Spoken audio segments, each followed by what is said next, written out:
Loan apps వల్ల చాలా మంది 5,000 తీసుకుని 50,000 వరకు రీపే చేస్తున్న పరిస్థితి వచ్చింది.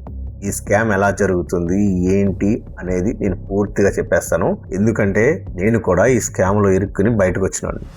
దయచేసి ఈ వీడియో స్కిప్ చేయొద్దు. ఒకవేళ మీ ఫ్రెండ్స్లో ఎవరైనా ఇటువంటి స్టేజ్లో ఉన్నా, ఇలా ఇబ్బంది పడుతున్నా వారికి ఇది షేర్ చేయండి.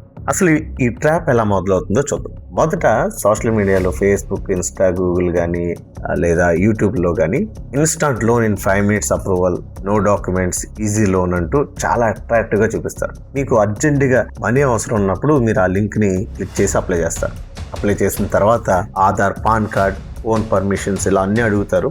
మీరు యాప్ నుంచి చేస్తారు, URL నుంచి ఇట్లా చాలా లింక్స్ ఉంటాయి అన్నమాట. అన్నీ అడుగుతారు. కాంటాక్ట్స్, ఫొటోస్, లొకేషన్, ఈ పర్మిషన్స్ అన్ని యాక్సెప్ట్ చేస్తేనే ఈ ఫోన్ డేటా మొత్తం వాళ్ళకి యాక్సెస్ అవుతుంది. ఇక్కడే మీరు ట్రాప్లో పడడానికి అవకాశం ఉంది. అసలు ఈ స్కామ్ ఎలా జరుగుతుందో చూద్దాం. మీరు 10,000 లోన్ అప్లై చేస్తే 6,000 మాత్రమే మీ అకౌంట్లో పడుతుంది. మిగతా అమౌంట్ ఎట్లా చూపిస్తారంటే ప్రాసెసింగ్ ఫీ, హిడెన్ ఛార్జెస్ అంటూ మొత్తం కట్ చేసి 6,000 మాత్రం డిపాజిట్ చేస్తారు. ఇంకా డేంజరస్ పార్ట్ ఏంటంటే దీన్ని 7 రోజుల్లో రీపే చేయాలంటారు, కానీ 5వ రోజుకి కాల్స్, మెసేజెస్ అన్ని హెరాస్మెంట్ స్టార్ట్ అయిపోతాయి. ఇప్పుడే కట్టాలి, రైట్ నో అంటారు. డిలే అయితే ప్రాబ్లం అయిపోద్ది, మీ సిబిల్ స్కోర్ పడిపోతుంది, లేదంటే ఈ లోను కాంట్రాక్ట్స్ అన్నిటికి పంపిస్తాం, మీరు పే చేయకపోతా అంటే ప్రెజర్ పెడతారు అన్నమాట.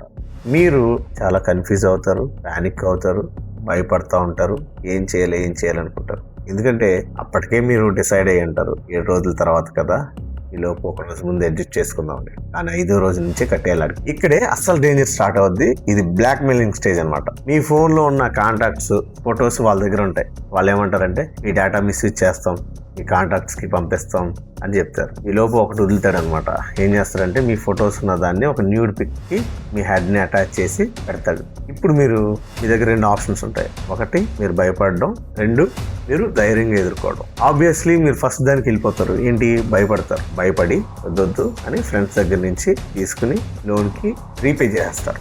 కానీ రీపే చేసినా కూడా ప్రాబ్లం ఇక్కడతో స్టాప్ కాదు. మీరు రీపే చేసిన తర్వాత కూడా మళ్ళీ కొత్త అమౌంట్ వాళ్ళు సెండ్ చేస్తారన్నమాట. న్యూ లోన్ అది మీరు అడగరు, మీరు అప్లై చేయరు, కానీ అమౌంట్ వస్తుంది. మళ్ళీ రీపేమెంట్ అడుగుతారు. ఇలాగే సైకిల్ రిపీట్ అవుతుంది. వాట్సాప్లో, కాల్స్లో మిమ్మల్ని కంటిన్యూగా డిస్టర్బ్ చేస్తారు. ఎట్లా అంటే అసలు ఏ వర్క్ అవ్వదు, మీరు ఏమి చేసుకోలేరు, ఇంకా ట్రాప్లో పడిపోతారు. ఇంకా వీడిని అడిగి డబ్బులు అడిగి కట్టాలి, ఇంకెప్పుడు ఇదే చేస్తూ ఉంటుంది. ఇది పూర్తిగా ట్రాప్లో పడిపోయినట్టు. ఇక్కడ దీని నుంచి ఎలా బయటపడాలి? ఒకవేళ ఇప్పటికే మీరు ఈ ట్రాప్లో పడిపోతే దీని నుంచి ఎలా బయటపడాలని చూద్దాం. ఫస్ట్ ఆఫ్ ఆల్ భయపడకూడదు, ప్యానిక్ అవ్వకూడదు. అండ్ అటువంటి ఇల్లీగల్ యాప్స్కి ఫస్ట్ పేమెంట్ ఆపేయాలా. ఓకే, యాప్ పర్మిషన్స్ రిమూవ్ చేసుకోవాలా, లేదంటే యాప్ని లేపేయాలా, అన్ఇన్స్టాల్ చేసేయండి. ఏ అయితే ఇప్పుడు వరకు మీరు పే చేశారో ప్రతి స్క్రీన్ షాట్ సేవ్ చేసుకోండి ఎవిడెన్స్ కోసం. సేవ్ చేసుకుని ఒకవేళ మీరు పే చేసినా కూడా వాడు పంపించేసి మిమ్మల్ని ఇబ్బంది పెడతా ఉంటే నేషనల్ సైబర్ క్రైమ్కి మీరు కంప్లైంట్ చేయొచ్చు. cybercrime.gov.in అని ఒక సైట్ ఉంటుంది. ఆ సైట్లోకి వెళ్ళేసి మీరు ఇట్లా జరిగింది మొత్తాన్ని మీరు కంప్లైంట్ని ఫ్రేమ్ చేయండి. ఒకవేళ మీ కంప్లైంట్ ఫ్రేమ్ చేయడం రాకపోతే ChatGPT ఓపెన్ చేసి మీ సిచ్యువేషన్ మొత్తం తెలుగులో టైప్ చేసుకుని దాన్ని కంప్లైంట్ ఫ్రేమ్ చేయమనండి, ఫ్రేమ్ చేసేస్తుంది. ఎక్సలెంట్గా జరుగుతుంది. అండ్ ఈ సిచ్యువేషన్లో చాలా మంది అయితే చనిపోతారు అనమాట. ఎందుకంటే ఈ సిచ్యువేషన్ ఫేస్ చేయలేక ఆత్మహత్యలు చేసుకోవడం ఇలాంటివన్నీ జరుగుతూ ఉంటాయి. ఇక్కడ ఈ సిచ్యువేషన్లో ఒకవేళ మీరుంటే ఫస్ట్ ఆఫ్ ఆల్ మీ ఫ్రెండ్స్ కానీ ఫ్యామిలీకి కానీ చెప్పండి, బాబు ఇట్లా తీసుకున్నాను రా నాయనా, ఈ సిచ్యువేషన్ నేను ఫేస్ చేస్తున్నాను, సో నాకు హెల్ప్ చేయండి అని. ఒకవేళ అట్లా చెప్పడానికి కూడా భయం వేస్తే మీరు ఒకటి మెంటల్గా డిసైడ్ అయిపోవాలి, ఏం జరుగుతుందో జరగని, ఏం కాదు నేను కట్టను, ఆ మైండ్ సెట్కి మీరు స్టిక్ ఆన్ అయిపోవాలి. ఆ మైండ్ సెట్ తెచ్చుకోవాలా, ధైర్యంగా ఉండే మైండ్ సెట్ని తెచ్చుకోవాలా. నెక్స్ట్ ఇంకోటి, మీరు ఒక్కరే కాదు, మీలా చాలామంది ఇలాగ ట్రాప్లో పడిపోయి ఉన్నారు. సో మీరు ఒక్కరే బాధపడతారు ఈ ప్రపంచంలో. ఓకే, మీతో పాటు చాలామంది ఉన్నారు. సో అటువంటి మైండ్ సెట్ని మీరు సెట్ చేసుకోండి.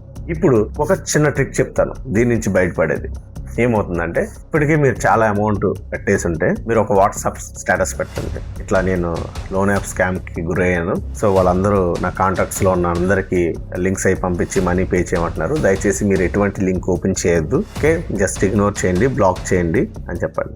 అండ్ ఇప్పుడు కొత్తగా ఏంటంటే వీళ్ళు పాకిస్తాన్ నెంబర్స్ నుంచి మెసేజ్లు చేస్తారు, వేరే ఫ్రీ వాట్సాప్ ఉన్న మెసేజెస్ నుంచి చేస్తారు. చాలామంది డైరెక్ట్ కాల్ చేయరు, కొంతమంది మాత్రమే డైరెక్ట్ కాల్ చేస్తున్నారు.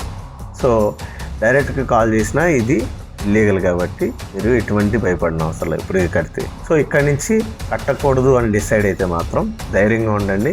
ఒక వాట్సాప్ స్టేటస్ మాత్రం పెట్టండి, నా ఫోన్ హ్యాక్ అయింది, ఇట్లా అందరినీ డబ్బులు అడుగుతున్నారు, దయచేసి ఏదైనా మెసేజెస్ వస్తే వాటిని బ్లాక్ చేయండి, రెస్పాండ్ కావద్దు అని చెప్పండి. ఓకే, కాకపోతే వీళ్ళు ఏం చెప్తారు, ఫలానా వ్యక్తి నా దగ్గర లోన్ తీసుకున్నాడని మీ కాంటాక్ట్స్ అన్నిటికీ కాల్ చేస్తారు. వాళ్ళకి అర్థమయ్యేటట్టు చెప్పండి. జస్ట్ 1 or 2 days ఈ ఇబ్బంది ఉంటుంది, తర్వాత ఎటువంటిది ఉండదు. ఫస్ట్ ఆఫ్ ఆల్ మీరు ఏం చేయాలంటే మీ వాట్సాప్ని లాగౌట్ చేయండి. కొన్ని రోజులు నెంబర్ వాడద్దు, ఒక 1 week గ్యాప్ ఇవ్వండి. కొన్ని రోజులు అసలు ఏం చేయొద్దు వాట్సాప్లో. ఒకవేళ మీరు వాట్సాప్ ఇంపార్టెంట్ అనుకుంటే వచ్చినట్టు బ్లాక్ చేయండి, సరిపోతుంది. మీరు ఫిజికల్గా పోలీస్ స్టేషన్కి వెళ్ళి కంప్లైంట్ ఇవ్వాల్సిన అవసరం లేదు, చాలా మంది భయపడతారు. సో మీరు ఆన్లైన్లో నుంచే సైబర్ క్రైమ్ పోర్టల్కి వెళ్ళి మీరు కంప్లైంట్ ఇవ్వండి, ధైర్యంగా ఎదుర్కోండి.